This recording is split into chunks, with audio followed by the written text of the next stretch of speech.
Hi, I'm Maylin, and I live in San Francisco with my dad, stepmom, and three stepsisters. Before I was born, my parents moved here from Shanghai because my dad got a really good job with an engineering firm. Sadly, I never met my biological mother. All I knew was that she disappeared after I was born. I don't know how or why.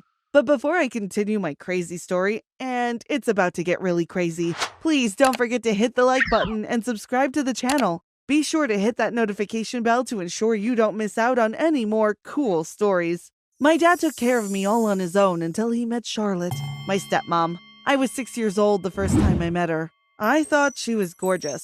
She had curly blonde hair and hypnotizing green eyes that would change color sometimes. She also had a warm, loving personality, and I was very comfortable having her around. When she was just dating my dad, she'd bring me toys and my favorite cookies. Apparently, it's really easy to win my affection with food.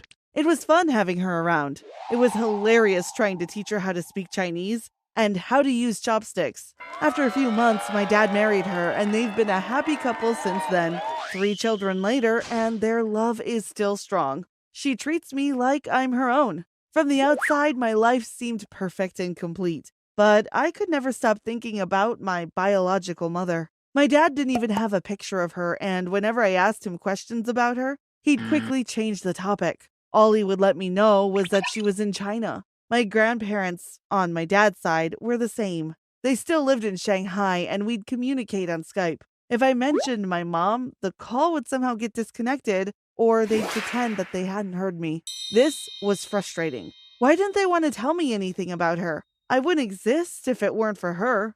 When I turned 16, I decided that I'd have to take matters into my own hands, and that if nobody wanted to give me any information, I'd find it myself. Before summer, I begged my dad to enroll me in a summer camp a few miles away. I told him I volunteered to be a mentor there, and that it would be very good for my development, but that wasn't my plan at all. I was going to find my mom somehow, even if it meant traveling across the world all on my own. 2 nights before I was supposed to leave for camp, I took my dad's credit card and I booked a flight to China. I also searched Airbnb for somewhere cheap where I could stay for at least a week. I'd never done anything like that in my life, and my dad didn't suspect a thing. When the day arrived, I told my dad that my best friend Charlene was also going to camp, and that her parents would give me a ride there. I'm lucky that he trusts me because he believed everything. I called a cab and I was on my way to the airport. I knew my way around because my family and I always went on vacations together. After I checked in, I bought some snacks for the long flight and a few new books from the bookstore. Everything seemed to be going my way because when I got to my seat on the plane, it was covered in baby vomit. The only other available seats were in first class, so the crew had no choice but to send me there. It was amazing. I'd never flown first class before, and for the longest flight of my life, too. I watched a few movies, slept, ate, read, and slept again. It seemed like a never-ending, thrilling journey. But when we finally arrived at the Shanghai airport 13 hours later, I felt relieved. I was finally going to see my mom, or at least I hoped. My head began to fill up with doubts. Like, did you know that the population of China is 1.3 billion? How was I going to find one person among so many people? What if I get lost? What if I never saw my family again? Maylin, shut up. You've made it this far and you've got to continue, I told myself. After I collected my bags, I went outside and caught a taxi. I gave him the address to my Airbnb and he drove there quickly.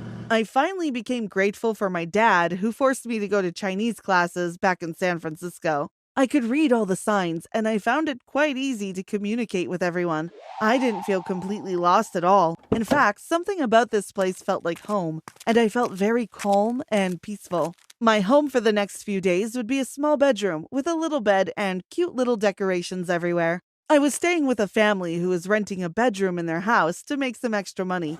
After I unpacked a few of my things, I decided to contact my dad to let him know I was okay. I asked the owner of the house, and she let me use her phone.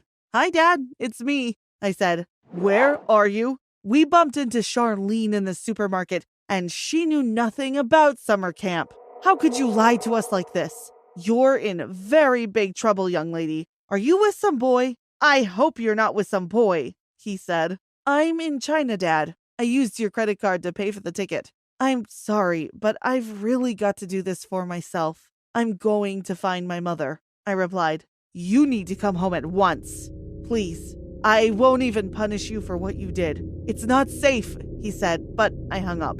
I didn't need that kind of negativity in my life. And how is it not safe? The next day, I decided to go to a popular media company. My plan was to get them to create a news piece about me, how I had lost my mom when I was a little girl, and that I wanted to meet her. Because I couldn't get Google Maps to work, I had to try to explain the directions to a taxi driver. It was a bit difficult, but he eventually got me there. I walked into the building and explained to a receptionist that I had a very important story and that I needed to speak to a journalist quickly. What is so interesting about your story? Our journalists are very busy people, she replied while looking annoyed.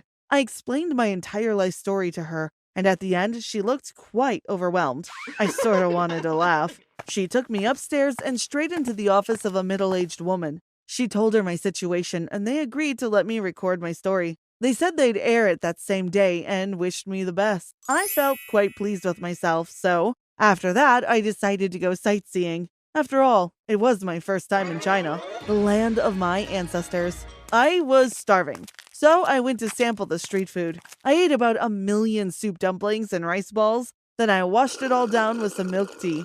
After that, I found a tourist bus, which was quite cheap.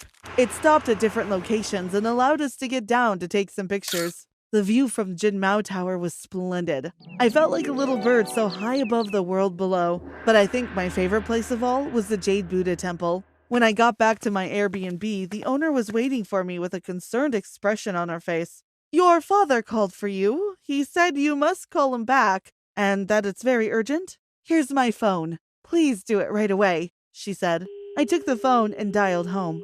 Maylin, is that you? My dad answered. Yes, what's so urgent? I had a great day today. I went to a media house and then I ate. I said, but he cut me off. There's a reason we don't talk about your mother. Listen to me carefully. I'm about to tell you the truth about everything. And when I am done, I want you to go straight to your grandparents' house. I will send you the address. You can stay there tonight, and I want you on the next flight back to San Francisco tomorrow, if possible, he said. The real reason your mom and I left China is because her family didn't approve of our relationship. For years, she refused to introduce me to her parents. Then I found out she came from one of the wealthiest families in Shanghai, but they were very dangerous, and they had made most of their fortune by causing harm to others. They have always been very particular about who they allowed to marry into their family. For one, they had to be equally wealthy. They had already arranged for your mother to marry someone else. She hadn't even told them about me. When they found out about our relationship, they threatened to kill me, so we had no choice but to leave. Just after you were born, you were kidnapped by people your mother's family had hired.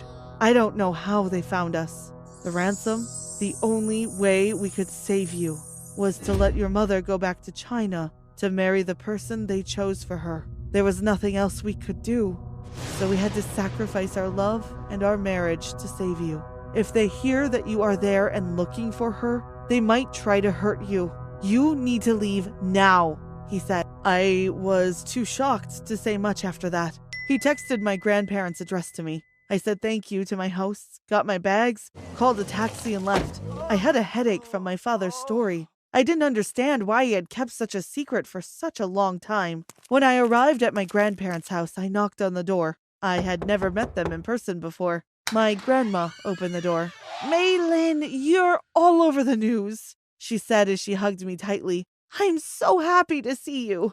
And I'm sorry, but your father is right. I've already booked a ticket for you to leave tomorrow, she said. I hugged my grandpa too, and they asked me to sit down for dinner. The food was amazing. They were in the middle of telling me funny stories about my dad's childhood when we heard a knock at the door. Oh, it must be the flowers I ordered, my grandma said while getting up to open the door. I heard the door open, then I heard a scream.